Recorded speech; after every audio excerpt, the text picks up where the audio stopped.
Una pa man hingpit nga magsugod ang high priority bus system sa dakbayan sa Davao. Subling gilusad karong adlaw ang operasyon sa karang bus nga Davao nga Anil Transport Service pinaagi sa bagong tagian niini nga mao ang Metro Shuttle Bus Company. Ani ang report ni Sheila Vergara Rubio.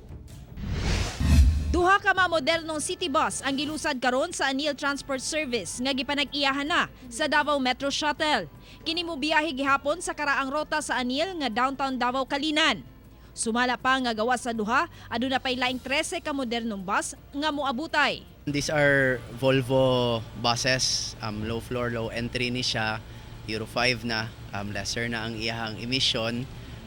Tapos kompleto na ni siya og state of the art na technology with hydraulics na mo sa kakanaog ni siya in order to assist pod ang ato ang mga senior citizen o mga PWD o especially pod katong mga naka-wheelchair.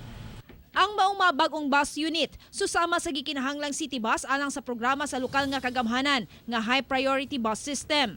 Adunay Wi-Fi, CCTV, kapin 40 ka seats ug card-based amplity. Gilaunch na pod nato ganiha ang automated fare collection system. Isa po ni sa mga thrust sa LTFRB na i-automate na gyud ang atoang mga public utility transport buses dire. Ugaling mahanay na ang bidding sa HPBS sa Dakbayan. Andam kuno makikalayon ang Metro Shuttle aron masulod usab ang ilang mga unit.